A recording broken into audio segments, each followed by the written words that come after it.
जय हिंद साथियों, मैं कुंदन ब्रह्म वीडियो अड्डा में आप सभी का स्वागत करता हूं। चलिए हम लोग देख रहे हैं बिहार दरोगा का प्रैक्टिस सेट। बिहार दरोगा का प्रैक्टिस सेट जो कि ड्रीम डोज का प्रैक्टिस सेट है, प्रैक्टिस सेट देख रहे हैं। और इसमें 2 प्रैक्टिस सेट हम लोग कर लिए हैं और आज हमें करना है तीसरा प्रैक्टिस सेट। इससे पहले हम लोग एडिटोरिया का जो प्रैक्टिस सेट आया था, एडिटोरिया का प्रैक्टिस सेट कर लिए हैं। अगर आपको एडिटोरिया का प्रैक्टिस सेट देखना है तो आप वीडियो में जाके चैनल पे जाके और वो प्रैक्टिस सेट भी देख सकते हैं। और इसी प्रकार से बिहार पुलिस या दरोगा या जो भी एग्जाम है उसका प्रैक्टिस सेट इस चैनल पे आपको मिल जाएगा। तो चैनल को सब्सक्राइब कर लीजिए ताकि आपको वीडियो का हर नोटिफिकेशन मिलता रहे। आज हम लोग देखने वाले हैं ड्रीम डोज का प्रैक्टिस सेट 3, प्रैक्टिस सेट तीसरा। 2 प्रैक्टिस सेट अपना हो चुका है। तो चलिए शुरू करते हैं। देखिए पहला क्वेश्चन है यहाँ, पहला क्वेश्चन है हड़प्पा सभ्यता, यानी हड़प्पा सभ्यता में जो वस्तुओं का आयात किया जाता था तो उसे संबंधित मिलान करने वाला है। जैसे देख लीजिए सोना, सोना कहाँ से मंगाया जाता था? तो सोना का जो आयात किया जाता था क्या? कर्नाटक से, कर्नाटक के कोलार से मंगाया जाता था। तांबा कहाँ से? तो तांबा राजस्थान से, तांबा राजस्थान से। टीन ईरान से और लाजवर्त मणि कहाँ से? तो यह मध्य एशिया से। कहाँ से मंगाया जाता था? मध्य एशिया से मंगाया जाता था। चलिए उसके बाद दूसरा क्वेश्चन है कि कौन सा अनुच्छेद सभी के शिक्षा से संबंधित है? शिक्षा से संबंधित अनुच्छेद कौन सा है? तो अनुच्छेद 45। अनुच्छेद 45 किससे संबंधित है? शिक्षा से। और यह राज्य के नीति निर्देशक सिद्धांत में दिया गया अनुच्छेद 45 जो कि शिक्षा से संबंधित है। उसके बाद देखिए तीसरा क्वेश्चन है कि भारतीय इतिहास के संदर्भ में द्वितीय नगरीकरण का काल से क्या तात्पर्य है? द्वितीय नगरीकरण का काल, तो पहला नगरीकरण का काल किसे कहा जाता है? हड़प्पा सभ्यता को कहा जाता है। वहीं द्वितीय नगरीकरण का काल किसे कहा जाता है? महाजनपद काल को, महाजनपद काल को कहा जाता है द्वितीय नगरीकरण का काल। चलिए उसके बाद तीसरा क्वेश्चन है कि भारत में राष्ट्रीय मानवाधिकार आयोग की स्थापना किस वर्ष की गई थी? यानी राष्ट्रीय मानवाधिकार आयोग की स्थापना कब हुई? तो 1993 में, 1993 में राष्ट्रीय मानवाधिकार आयोग की स्थापना की गई थी और 12 अक्टूबर को हुई थी। कब? 12 अक्टूबर 1993 को राष्ट्रीय मानवाधिकार आयोग की राष्ट्रीय मानवाधिकार आयोग का गठन किया गया था। चलिए उसके बाद देखिए पांचवा क्वेश्चन है कि लोंगटे उत्सव नीसी जनजाति द्वारा मनाया जाने वाला एक अनोखा जनजातीय त्यौहार है। यह किस राज्य का है? तो यह देखिए अरुणाचल प्रदेश, मेघालय, असम या मणिपुर, यह किस राज्य का है? तो देखिए नीसी जनजाति लोंगटे उत्सव यह जो है तो यह अरुणाचल प्रदेश में मनाया जाता है लोंगटे उत्सव, जो कि नीसी जनजाति द्वारा मनाया जाता है। चलिए उसके बाद देखिए अगला क्वेश्चन है कि भारत में निम्न में से किस एक वन प्रारूप में यानी सागौन टीक एक प्रभावी वृक्ष स्पीसीज है सागौन टीक का। देख लेते हैं उष्णकटिबंधीय पर्णपाती वन, उष्णकटिबंधीय आदर्श पतझड़ वन, शुष्क सदाबहार वन या नम पर्णपाती वन। यह उष्णकटिबंधीय पर्णपाती वन का यह सागौन या टीक, उष्णकटिबंधीय पर्णपाती वनों का सागौन वृक्ष है। चलिए उसके बाद देखिए अगला क्वेश्चन है 7वां क्वेश्चन कि सबसे ज़्यादा पानी सोखने वाली मिट्टी कौन सी है? सबसे ज़्यादा पानी सोखने वाली मिट्टी कौन सी मिट्टी है? यह चिकनी मिट्टी। सबसे ज़्यादा पानी कौन सी मिट्टी सोखती है? चिकनी मिट्टी, यानी जल धारण करने की क्षमता चिकनी मिट्टी की अधिक होती है।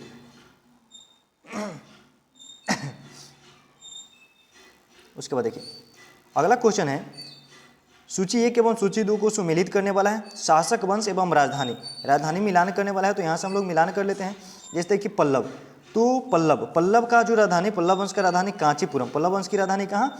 पल्लवों की राजधानी कांचीपुरम में। उसके बाद वर्धन वंश, तो वर्धन वंश की राजधानी या कन्नौज में, वर्धन वंश की राजधानी कन्नौज। चालुक्यों की राजधानी कहाँ? तो चालुक्यों की राजधानी ऐसे बातापी थी चालुक्यों की राजधानी, तो हो जाएगा इसका एहिल हो जाएगा। और पांड्य वंश के मदुरई, पांड्य वंश का राजधानी कहाँ? तो मदुरई। उसके बाद मिलान करने वाला है गलत मिलान को चुने। जैसे ईस्ट इंडिया एसोसिएशन 1866 में, इंडिया एसोसिएशन 1876 में, इंडियन सोसाइटी 1875 में, शोधक समाज 1873 में। तो देखिए इसमें गलत मिलान करने वाला इंडिया सोसाइटी कहीं इंडिया सोसाइटी नहीं देखें, इंडिया सोसाइटी नहीं, बाद बाकी इंडियन एसोसिएशन 1876 सही है, ईस्ट इंडिया एसोसिएशन 1866 सही है, और शोधक समाज की स्थापना ज्योतिबा फुले किए थे 1873 में, ये भी सही है। उसके बाद देखिए अगला क्वेश्चन है 10वां क्वेश्चन कि ऑपरेशन अमृत शुरू किया गया। ऑपरेशन अमृत कहाँ शुरू किया गया? तो केरल में। ऑपरेशन अमृत कहाँ शुरू किया गया?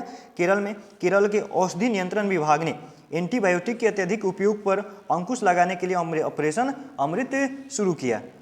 चलिए उसके बाद अगला क्वेश्चन है 11 नंबर कि भारतीय संविधान के अंतर्गत निम्न में से कौन सा मूल कर्तव्य नहीं है? मूल कर्तव्य नहीं है, तो मूल कर्तव्य नहीं है लोक चुनावों में मतदान करना, वैज्ञानिक प्रवृत्ति विकसित करना, सार्वजनिक संपत्ति की रक्षा करना और यह संविधान के प्रति निष्ठा बनाना। तो लोक चुनावों में मतदान करना यह मौलिक कर्तव्य नहीं है, लोक चुनावों में मतदान करना। उसके बाद देखिए अगला क्वेश्चन 12 नंबर क्वेश्चन है कि निम्न में से कौन संघ की कार्यपालिका के अंग नहीं है? संघ की कार्यपालिका के अंग नहीं है राष्ट्रपति, प्रधानमंत्री, महान्यायवादी और और है इसमें कि दिए गए कूट का सही उपयोग करें, मतलब कौन सा नहीं है?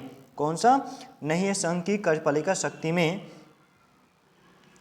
तो संघ की कार्यपालिका के अंग नहीं है राष्ट्रपति, महान्यायवादी या प्रधानमंत्री। तो देखिए इसमें है मतलब कार्यपालिका के अंग है, तीनों नहीं है, सो इसमें नहीं दिए हैं, यानी कि राष्ट्रपति है, प्रधानमंत्री है, महान्यायवादी है, सभी संघ की कार्यपालिका के अंग है, संघ की कार्यपालिका के अंग है। तो इसमें नहीं ऑप्शन नहीं होना चाहिए, ये सभी है, ये सभी है, नहीं तो इसमें आंसर होना चाहिए कोई नहीं। तो 1 2 3 इसमें सही है, मतलब यहाँ होना चाहिए है, नहीं यहाँ मिस्टेक है। चलिए उसके बाद अगला क्वेश्चन देखिए, भारत में बीमा क्षेत्र का नियमन कौन सी संस्था करती है? भारत में बीमा क्षेत्र का नियमन कौन सी संस्था करती है? तो इरडा करती है। कौन? IRDAI या बीमा क्षेत्र का नियमन करती है। और इसकी स्थापना कब की गई? तो 1999 ध्यान में रखना, 1999 में इरडाई की स्थापना की गई। और इसका मुख्यालय कहाँ है? तो हैदराबाद में इसका मुख्यालय है। कहाँ मुख्यालय है? हैदराबाद में इसका मुख्यालय, ध्यान में रखना है। चलिए उसके बाद देखिए अगला क्वेश्चन 14 नंबर क्वेश्चन है कि ऑल इंडिया हरिजन संघ की स्थापना 1932 में किसके द्वारा की गई? ऑल इंडिया हरिजन संघ की स्थापना 1932 में किसके द्वारा की गई? तो महात्मा गांधी जी के द्वारा। किनके द्वारा की गई? महात्मा गांधी जी के द्वारा की गई। उसके बाद देखिए 15 नंबर क्वेश्चन है कि मुगल काल में अन्य ग्रामों से भूमि जोतने हेतु आने वाले कृषक कहलाते थे। मतलब मुगल काल में दूसरे गांव से अन्य ग्रामों से भूमि जोतने हेतु आने वाले कृषक को क्या कहा गया है? तो इन्हें कहा गया पाही कास्त, पाही या पाही कास्त कहा गया है। चलिए उसके बाद देखिए अगला क्वेश्चन 16 नंबर क्वेश्चन है कि ग्रामीण बैंकों की कार्यकारी समूह की सिफारिशों के फलस्वरूप शुरू में 5 ग्रामीण प्रादेशिक बैंक स्थापित किए गए थे। मतलब शुरू में 5 ग्रामीण बैंक स्थापित की गई थी। कब स्थापित किया गया था? तो यह 1975 में स्थापित किया गया था, 2 अक्टूबर को। कब? 2 अक्टूबर 1975, 2 अक्टूबर 1975 को, 1975 अपना इसका आंसर हो जाएगा।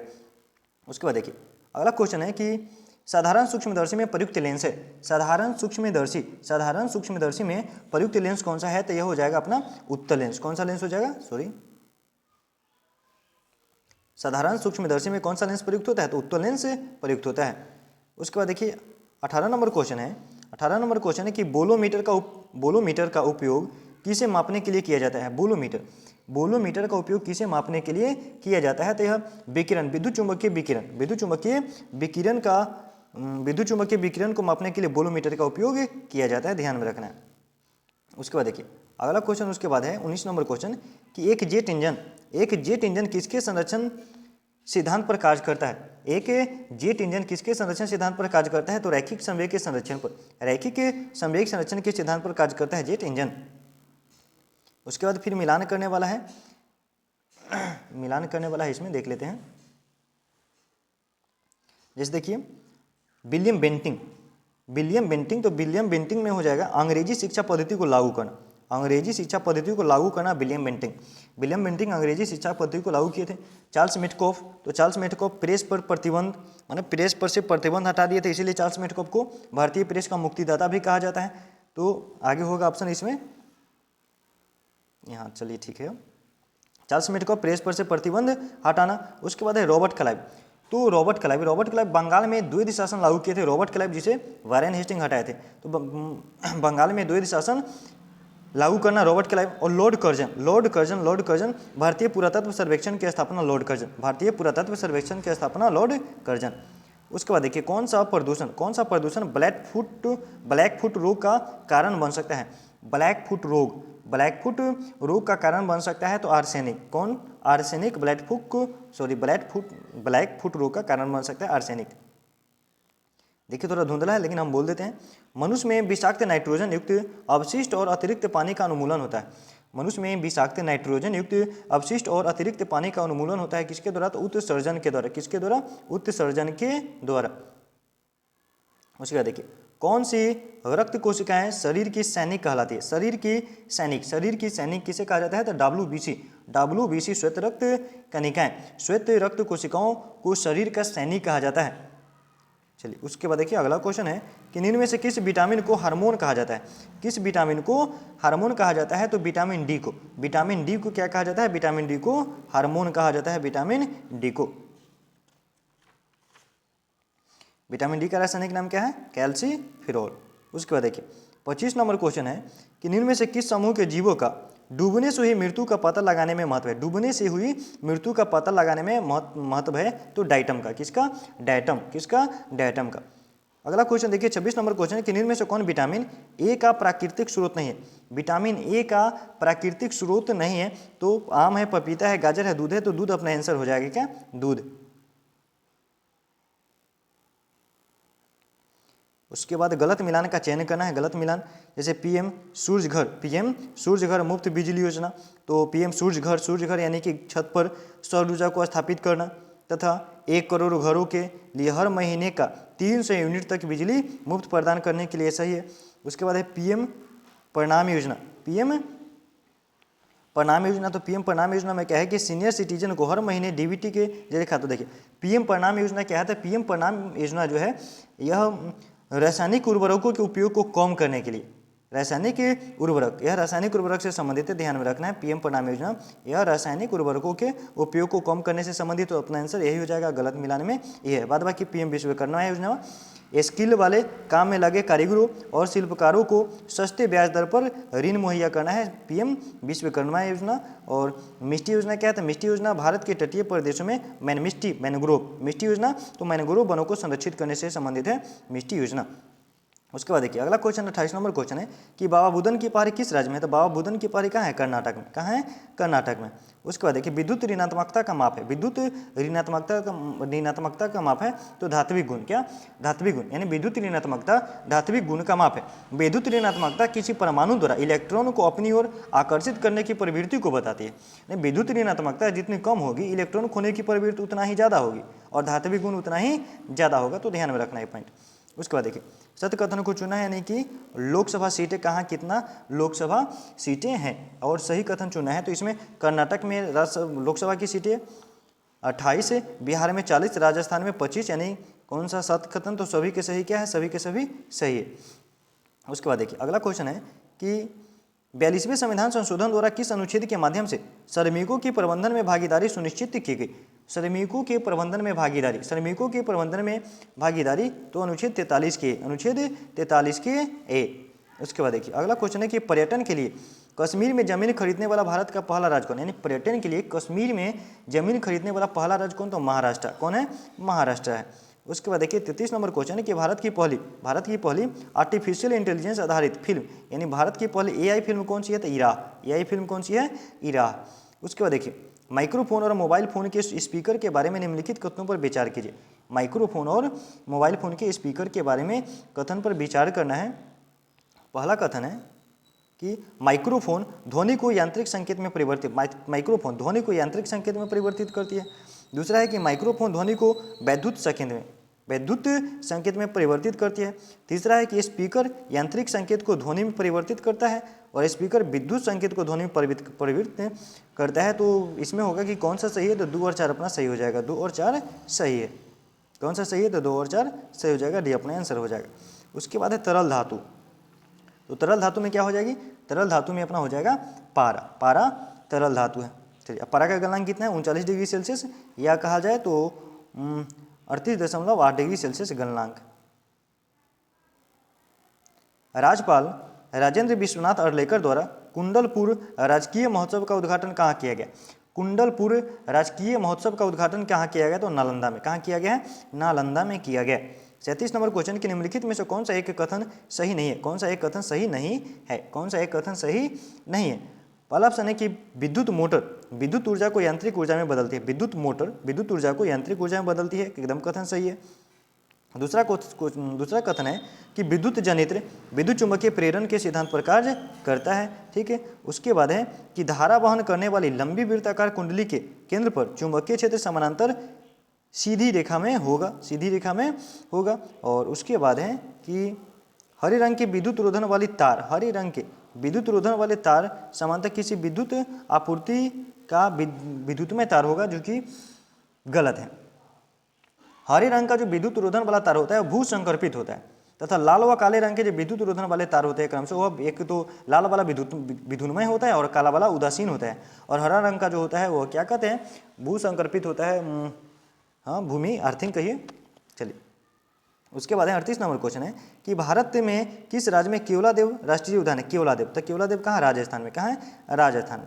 उसके बाद 39 नंबर क्वेश्चन है कि किसी संस्था ने प्रदूषण के स्रोतों पर विस्तृत अध्ययन के लिए बिहार राज्य प्रदूषण नियंत्रण बोर्ड के साथ एक समझौता ज्ञापन पर हस्ताक्षर किया। मतलब कौन सी संस्था प्रदूषण के स्रोतों पर विस्तृत अध्ययन करने के लिए बिहार राज्य प्रदूषण नियंत्रण बोर्ड के साथ समझौता पर हस्ताक्षर किया है? तो क्या हो जाएगा?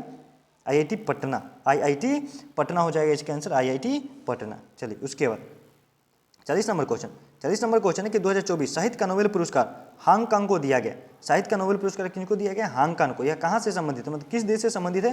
हांगकांग कोरिया की रहने वाली है। कहाँ की? दक्षिण कोरिया, दक्षिण कोरिया से संबंधित है। कल्याण सोना किस फसल की प्रजाति है?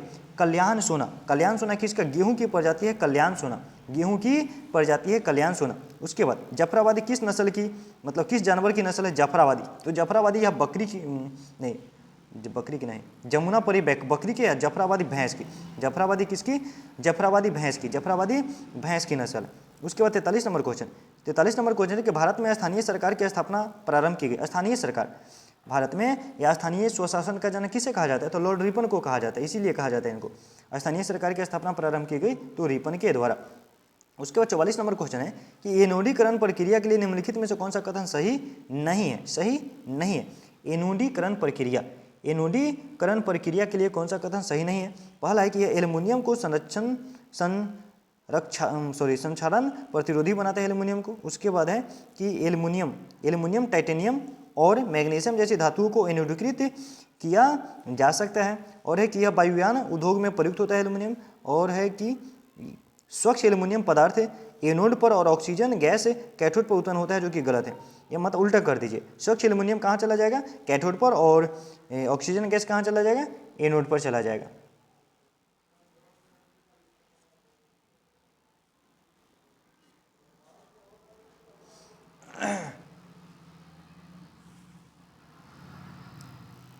अगला क्वेश्चन 45 नंबर क्वेश्चन है कि नेप्थिलीन पीली कज्जली ज्वाला के साथ जलती है।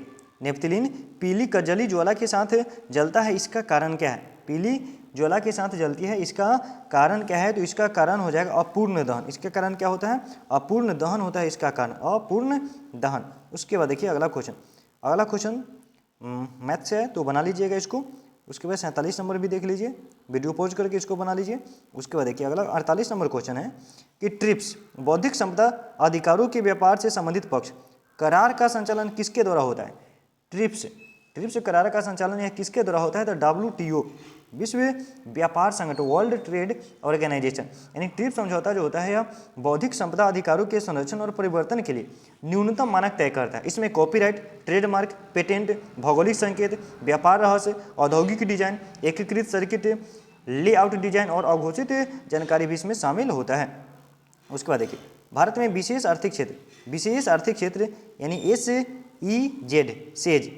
SEZ नीति कब घोषित की गई? यह क्या है? कब घोषित की गई? तो कब घोषित की गई? 2000 ईस्वी में। कब? 2000, अप्रैल 2000 में घोषित की गई। लेकिन यहीं अगर बोले कि यह कब पारित किया गया, मतलब यह अधिनियम पारित कब हुआ था? तो यह 2005 में पारित हुआ था। कब? 2005 में पारित हुआ। लागू कब किया गया? तो 2006 में लागू किया गया। ठीक, चलिए। उसके बाद लाल कुर्ती आंदोलन की शुरुआत किसने की? लाल कुर्ती आंदोलन की शुरुआत किसने की? तो खान अब्दुल गफ्फार खान। उसके बाद मैथ है, वीडियो पॉज करके रोक के और इसको सोल्व कीजिए।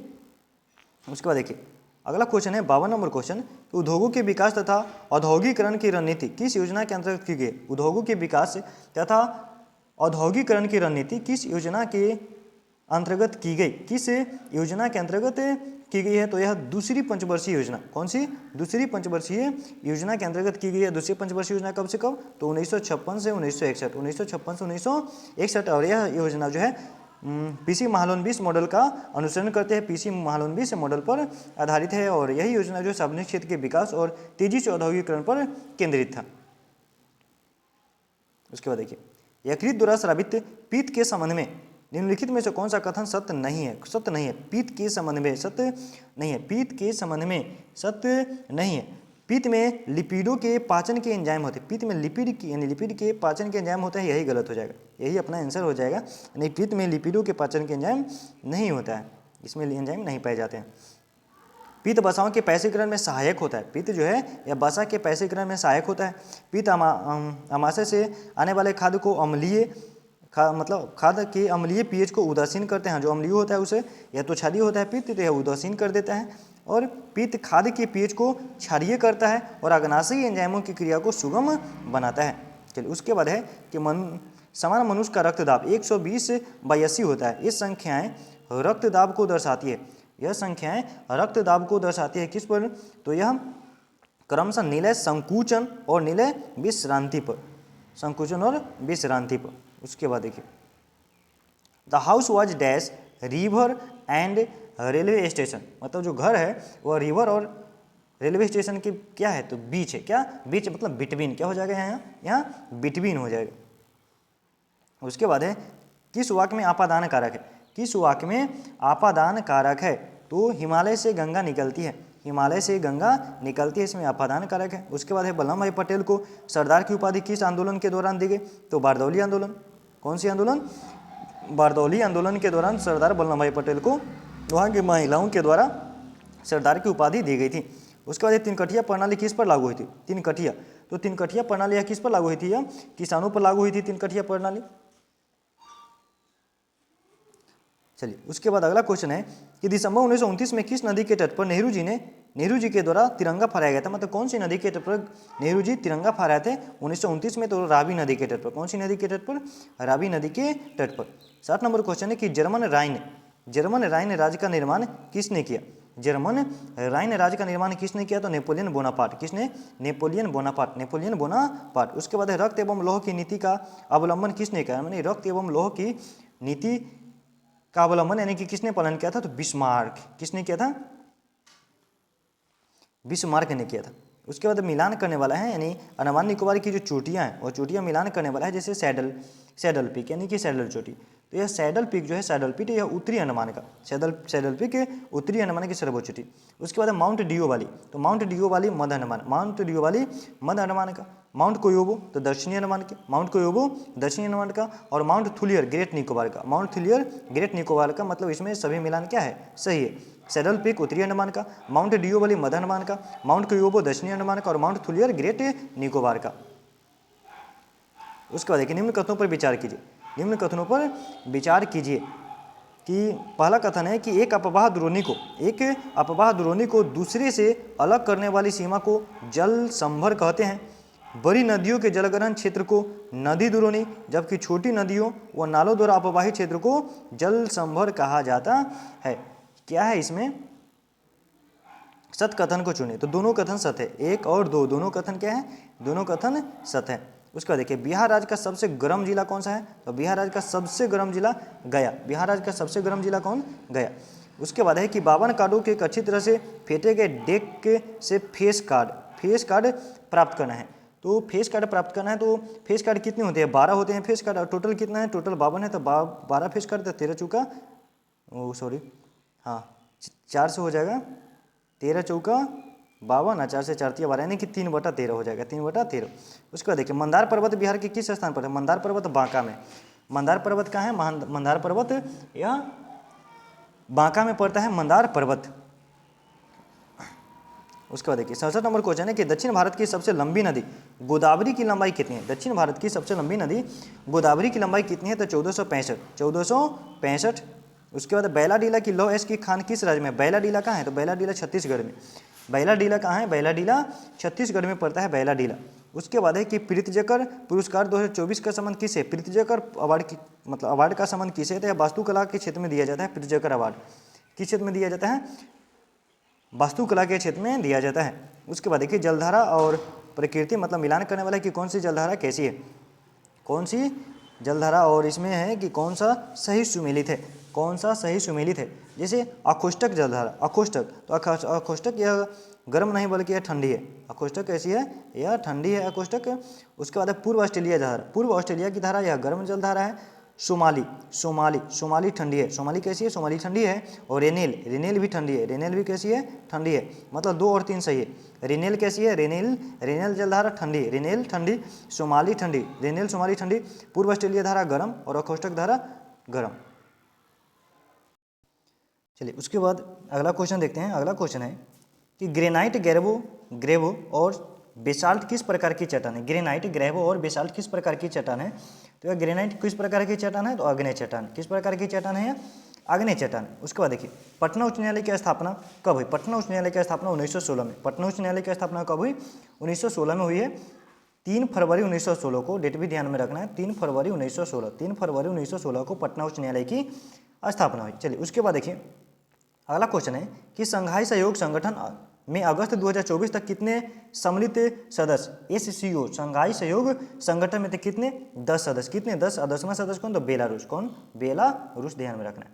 चलिए उसके बाद अगला क्वेश्चन देखिए 74 नंबर क्वेश्चन है कि हाल ही में राष्ट्रपति भवन के दरबार हॉल का नाम परिवर्तित करके क्या रखा गया। दरबार हॉल, दरबार हॉल का नाम बदल के क्या, तो गणतंत्र मंडप, सॉरी गणतंत्र हॉल, दरबार हॉल का नाम बदल के गणतंत्र हॉल कर दिया गया है, यानी गणतंत्र मंडप कर दिया गया है। उसके बाद अगला क्वेश्चन 75 नंबर क्वेश्चन कि हाल ही में किस राज्य में 2 सींग वाले मेढक की नई प्रजाति खोजी गई है। 2 सींग वाले मेढक की नई प्रजाति, तो हिमाचल प्रदेश, अरुणाचल प्रदेश, अरुणाचल प्रदेश में। कहाँ, अरुणाचल प्रदेश में 2 सींग वाले मेढक की प्रजाति अरुणाचल प्रदेश में। अगला क्वेश्चन है कि CSIR के नए महानिदेशक कौन बने। CSIR की नई महानिदेशक तो एन कलाई सेल्वी, CSIR के नए महानिदेशक कलाई सेल्वी। उसके बाद देखिए मिलान करने वाला है फिर से, और क्या है इसमें, अनुसूची और प्रावधान मिलान करने वाला है। तो पहला अनुसूची में क्या है, पहला अनुसूची में राज्य और संग्रह क्षेत्रों के बारे में बताया गया, पहला अनुसूची में सही है। दूसरी अनुसूची में वेतन, दूसरा अनुसूची में क्या है, वेतन, दूसरा अनुसूची में वेतन। उसके बाद है शपथ, पहले वेतन उसके बाद शपथ, तीसरा अनुसूची में शपथ, तीसरा अनुसूची में क्या, शपथ। और चौथी अनुसूची में है राज्यसभा में सीटों का आवंटन, चौथी अनुसूची में राज्यसभा में सीटों का आवंटन है। उसके बाद देखिए 78 नंबर क्वेश्चन है कि निम्नलिखित में से कौन सा नृत्य कर्नाटक संगीत के लिए किया जाता है। यानी कर्नाटक संगीत के लिए हो जाएगा कथक, कुचिपुड़ी, तो कुचिपुड़ी, कर्नाटक संगीत के लिए याद किया जाता है कुचिपुड़ी। उसके बाद अगला क्वेश्चन है कि एक हाइड्रोकार्बन जिसमें कार्बन के 2 परमाणु द्विबंध द्वारा जुड़े होते हैं, यानी कि डबल बंध द्वारा जुड़े होते हैं, उसे क्या कहा जाता है, तो alkane single bond, alkene double bond और एल्काइन ट्रिपल बॉन्ड। तो एल्किन क्या हो जाएगा, एल्किन हो जाएगा। उसके बाद देखिए अगला क्वेश्चन है कि कौन सी गैस नोबेल गैस कहलाती है। कौन सी गैस नोबेल गैस कहलाती है, हाइड्रोजन, ऑक्सीजन, हीलियम या कार्बन डाइऑक्साइड। तो हीलियम को नोबेल गैस कहा जाता है, हीलियम को नोबेल गैस कहा जाता है, किसे, हीलियम को।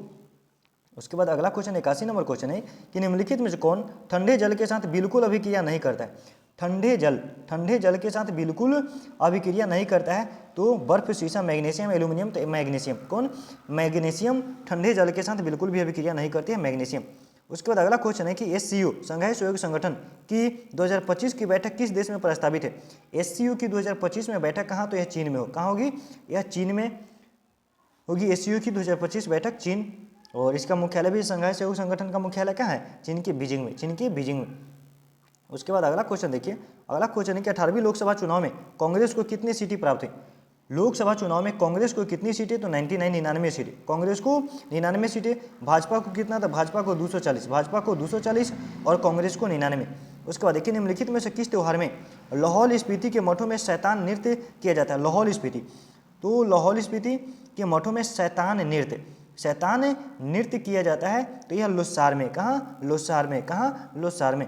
उसके बाद देखिए 85 नंबर क्वेश्चन है कि महिलाओं के लिए वन स्टॉप सेंटर योजना निम्नलिखित में से किसके द्वारा किया जाता है। महिलाओं के लिए वन स्टॉप सेंटर योजना निम्नलिखित में से किसके द्वारा वित्त पोषित है, तो निर्भया फंड के द्वारा। किसके द्वारा, निर्भया फंड के द्वारा। 86 नंबर क्वेश्चन है कि साधन लागत के संबंध में निम्न कथनों पर विचार कीजिए। साधन लागत के संबंध में निम्न कथनों पर विचार कीजिए। पहला है कि किसी वस्तु या सेवा के उत्पादन में उपभोग या प्रयुक्त उत्पादक के कारकों के संपूर्ण मूल्य को साधन लागत कहा जाता है। दूसरा है कि साधन लागत में सरकार को भुगतान किए गए कर को शामिल किया जाता है, परंतु अनुदान को शामिल नहीं किया जाता है, अनुदान को शामिल नहीं किया जाता है। और इसमें है कि असत कथन को, तो यही असत कथन है। कहने का मतलब कि साधन लागत में सरकार को भुगतान किए गए कर को शामिल नहीं किया जाता है, क्योंकि यह प्रत्यक्ष तौर पर उत्पादन प्रक्रिया में शामिल नहीं होता है, परंतु यदि कोई अनुदान प्राप्त की जाती है तो उसे साधन लागत में शामिल किया जाता है। लेकिन यहाँ क्या, यहाँ उल्टा दिया गया है, तो यह गलत हो जाएगा, दो गलत है, दूसरा कथन जो है, दो कथन गलत है। उसके बाद देखिए 87 नंबर क्वेश्चन, अंतर्राष्ट्रीय युवा दिवस मनाया जाता है 12 अगस्त को। अंतर्राष्ट्रीय युवा दिवस 12 अगस्त को, राष्ट्रीय तो 12 जनवरी को। उसके बाद रंगास्वामी कप का संबंध किससे है, तो रंगास्वामी कप यह हॉकी से संबंधित है, रंगास्वामी कप का संबंध किससे है, हॉकी से। उसके बाद 89 नंबर क्वेश्चन है कि निम्नलिखित में से यूनेस्को द्वारा अनुमोदित विश्व धरोहर स्थल की पहचान कीजिए। विश्व धरोहर स्थल की पहचान कीजिए, तो खजुराहो मंदिरों का समूह या यूनेस्को का धरोहर स्थल है। उसके बाद देखिए भारत के किस राज्य में गोरुमारा राष्ट्रीय पार्क है, गोरुमारा राष्ट्रीय पार्क कहाँ है, तो पश्चिम बंगाल में। गोरुमारा राष्ट्रीय पार्क कहाँ है, यह पश्चिम बंगाल में है। उसके बाद कांडला बंदरगाह निम्नलिखित में से किस राज्य में, कांडला कहाँ, तो गुजरात में। कांडला कहाँ है, गुजरात में है। उसके बाद आष्ट्रा-हिंद तो भारत और ऑस्ट्रेलिया, आष्ट्रा-हिंद जो युद्धाभ्यास है किसके बीच होता है, तो भारत और ऑस्ट्रेलिया के बीच, नाम से सम्मिलित है, हो जाएगा। पहली बार भारतीय राष्ट्रीय अंतरिक्ष दिवस कब मनाया गया, भारतीय राष्ट्रीय अंतरिक्ष दिवस कब मनाया गया, तो 30 अगस्त 2024 को मनाया गया। उसके बाद है कंप्यूटर शब्दावली में रैम का पूर्ण रूप क्या है, रैम का पूर्ण रूप तो रैंडम एक्सेस मेमोरी। उसके बाद दुनिया का पहला लकड़ी का उपग्रह प्रक्षेपित किया गया, तो जापान के द्वारा। लकड़ी का उपग्रह किसके द्वारा प्रक्षेपित किया गया, जापान के द्वारा है, लिग्नोसेट। कौन, लिग्नोसेट। उसके बाद देखिए सही मिलान करना है, मुगल बादशाह और वर्ष मिलान करने वाला है, यहाँ देखिए